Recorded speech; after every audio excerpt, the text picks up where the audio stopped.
नक्सल अभियान में आएगी तेजी। डीजीपी हर हफ्ते 16 जिलों के एसपी के साथ करेंगे बैठक।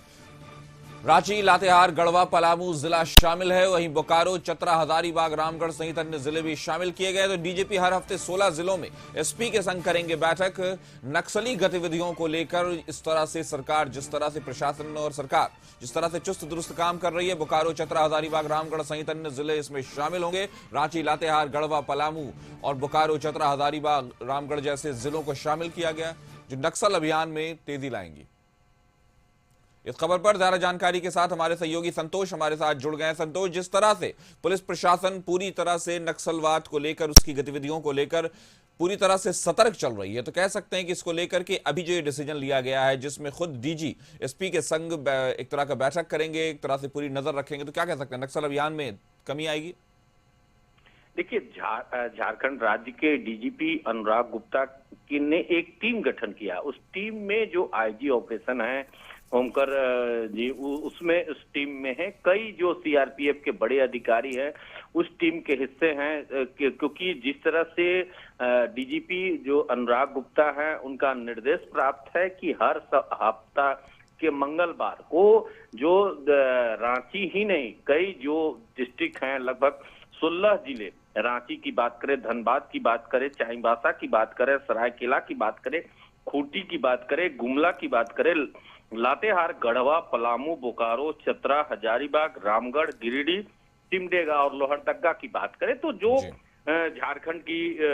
भौगोलिक स्थिति है कि लगातार जिस तरह से इस इलाका की बात करें, तो कुछ इलाका पठारी इलाका है और जंगल इलाका है, तो ऑपरेशन कैसे उसको कॉमिंग ऑपरेशन किया जाए, सीआरपीएफ के जो जवान है, सीआरपीएफ के कमांडेंट है, उसके साथ उनके साथ कैसे बॉन्डिंग बनाया जाए कि आखिर इस नक्सल पर कैसे कमान किया जाए कि पूरे झारखंड से नक्सल को खात्मा किया जाए। इसको लेकर लगातार डीजीपी जो अनुराग गुप्ता है, उनके द्वारा रणनीति बनाया जा रहा है। और उस रणनीति का हिस्सा है कि धीरे धीरे जो झारखंड के कई इलाके से नक्सली का खात्मा हो गया, कई नक्सली जो बड़े नक्सली थे वो पुलिस के समक्ष आत्मसमर्पण कर गए। लेकिन जो स्थिति है कि लगातार जिस तरह से नक्सल को खात्मा के लिए डीजीपी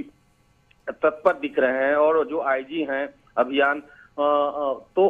उनका भी एक अहम भूमिका रहता है। क्योंकि जिस तरह से बॉन्डिंग किया जाता है, चाहे वो सीआरपीएफ के अधिकारी हो या जो पुलिस के अधिकारी हो, उनके साथ बैठ के कैसे जंगलों में कॉमिंग ऑपरेशन चलाया जाए। जो सीआरपीएफ के जवान हुए, चाहे एसटीएफ के जवान की जरूरत पड़ती है, या जो भी जो सेंट्रल फोर्सेस है, उनको जो कैसे बिहार साथ में, जैसे पलामू की बात करें तो बिहार के जो सटा हुआ इलाका है, बात करें औरंगाबाद तो पूरे नक्सल प्रभावित इलाका है। इधर बात कर ले आप धनबाद तरफ, तो बंगाल का कुछ हिस्सा जो है बिल्कुल नक्सल प्रभावित है। इधर जमुई की बात करें तो कुछ हिस्सा जो जमुई का हिस्सा भी है वो नक्सल प्रभावित है। तो कुल मिलाकर जिस तरह से लगातार मॉनिटरिंग किया जा रहा है डीजीपी के द्वारा कि कैसे उसको खात्मा पूरे झारखंड से निपटे और कैसे नक्सलियों से दो हाथ करे, तो लगातार जिस तरह से बैठक बुलाई गई है, बैठक बुलाने का नतीजा नहीं है। लेकिन जिस तरह से, क्योंकि नक्सल जिला है और नक्सल जिला में अगर एसपी मूवमेंट करेंगे हर मंगलवार, तो एक नक्सली के निशाने पर भी हो सकते हैं। तो उसके सुरक्षा के ख्याल से उसे उस बैठक को वीडियो कॉन्फ्रेंसिंग के जरिए उसको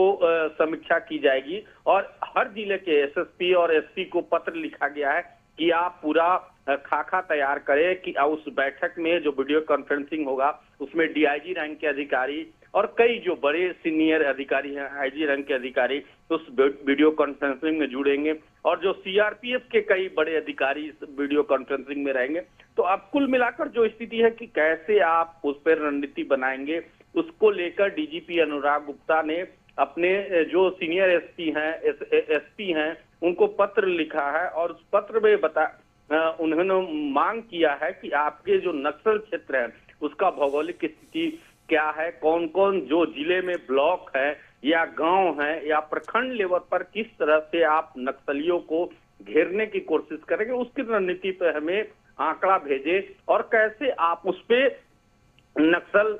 जो जेल में हैं और जेल से बाहर निकल गए हैं, वो अभी कहाँ हैं और क्या कर रहे हैं, उस पर आपकी नजर क्या है, कैसे उनकी केस की स्थिति क्या है। तो कुल मिलाकर जो स्थिति है कि लगातार जिस तरह से डीजीपी हर स्तर पर, चाहे वो कोर्ट में नक्सली बंद है या कोर्ट के बाहर या जेल के बाहर जो नक्सली है, वो कहाँ क्या कर रहे हैं या फिर से नक्सल मूवमेंट में वो हिस्सा हो गए। तो कुल मिलाकर जो स्थिति है कि लगातार कैसे हम पूरे झारखंड से नक्सलियों को मार भगाएं, तो उस पर अभियान को लेकर डीजीपी हर मंगलवार को जो 16 जिले हैं बिल्कुल अति नक्सल प्रभावित, उसका वीडियो कॉन्फ्रेंसिंग के जरिए समीक्षा करेंगे। और समीक्षा का नतीजा है कि कैसे आखिर आने वाले समय में हम उस नक्सली को, चाहे तो आप सरकार की रणनीति है कि आप आत्मसमर्पण करें, आप मुख्य धारा में से वो लौट जाए, तो जो स्थिति है कि लगातार इस पे मॉनिटरिंग किया जाए। सरकार भी अगर आत्मसमर्पण करते हैं तो जो नक्सल के तहत जो आप समर्पण करते हैं तो आपको जी, तो हम देख सकते हैं किस तरह से राज्य पुलिस बिल्कुल, या कहें कि साथ में सेंट्रल फोर्सेस भी पूरी तरह से नक्सल गतिविधियों को झारखंड में खत्म करने के लिए अपनी तरफ से पूरी तरह से सतर्कता बरत रही है। हमारे साथ जुड़ने के लिए आपका शुक्रिया।